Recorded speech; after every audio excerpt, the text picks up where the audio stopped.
Bonjour, je vous retrouve pour un tuto sur une fonction très sympa de la ligne 100 qu'on appelle la saisie par lot.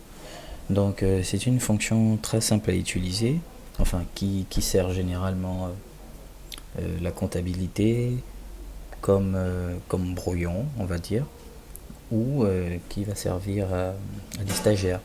Donc on va permettre à des personnes de pouvoir saisir des écritures dans un journal tampon ou dans un journal d'attente, de validation.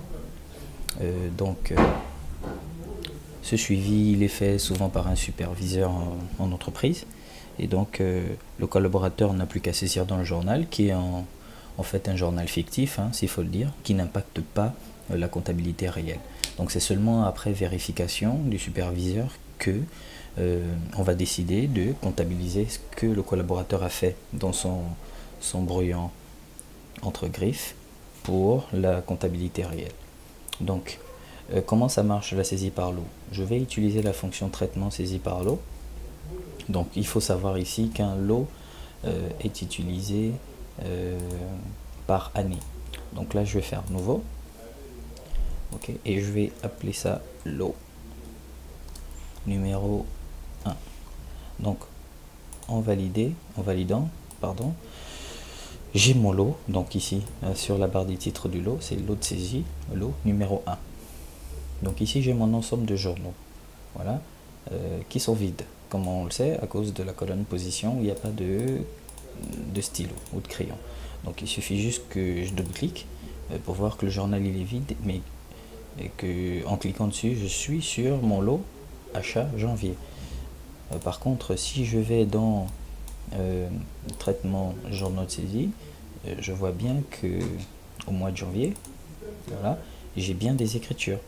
Ou en juin, j'ai des écritures parce que sur ma colonne position, j'ai le crayon et un bout de papier ou une feuille si on veut. Donc, il suffit que j'aille à l'intérieur pour voir mes écritures de juin.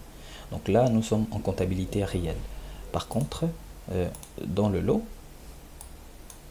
si je filtre par code, si je viens en juillet, j'ai rien. Donc c'est ma comptabilité dans le lot est vide. Donc nous allons passer une écriture et voir comment le lot il fonctionne. Donc là nous sommes déjà en production, en simulation d'un collaborateur qui passe une écriture. Donc on va dire achat de marchandises en octobre, hein. Donc je fais ouvrir. Donc, je préfère prendre la période de novembre. Je vais ouvrir. Donc on va dire le 10 novembre avec un numéro de facture que nous allons appeler 18 000. Voilà, avec une référence que nous allons appeler 18, un compte général 601.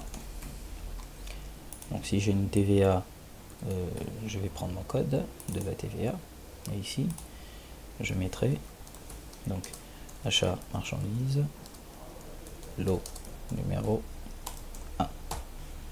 Voilà, donc ici on mettra 150 000.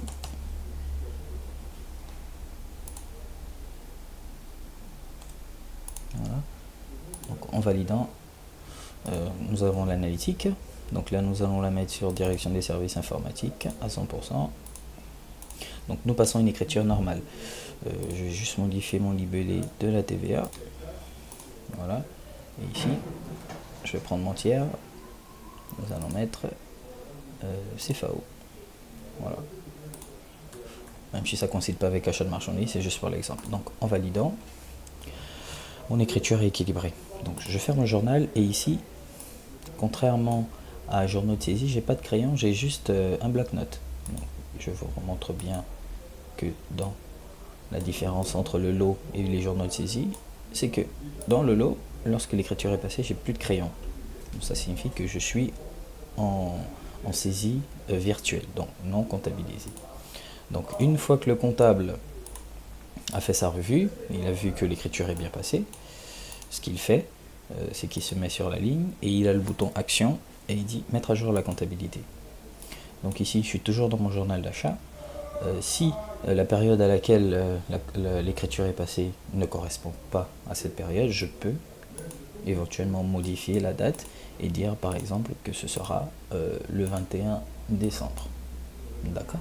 Bon, nous on va garder la date de novembre, ça nous correspond bien. Si je veux imprimer un rapport de numérisation, je le fais pour pouvoir conserver la pièce comptable physique. Ok. Et si je veux supprimer les écritures ou les conserver. Donc tout dépend des procédures en interne.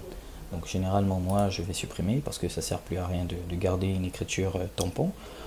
Donc en validant, il met à jour la comptabilité et mon écriture a disparu. Donc il suffit que j'aille dans notre traitement journaux de saisie. Nous avons dit que c'était achat de novembre. Donc je vais regarder achat novembre. Nous y sommes. Et là, on remarque que notre écriture a été passée. Voici notre numéro de facture. Et si on vérifie l'analytique également est bien passé sur direction des services informatiques. Donc c'est une fonction très pratique, pas seulement utilisée par des stagiaires, même des comptables aguerris peuvent l'utiliser. Donc sachez que c'est une fonction qui n'est utilisée que pour la période dans laquelle elle est créée. Donc si je vais en 2018, supposons, et que je vais ouvrir le lot, si je prends ce lot, le lot s'ouvre. Je suis bien en 2018, mais si je vais passer une écriture, donc vous allez voir, voilà. Donc là j'ai mon analytique.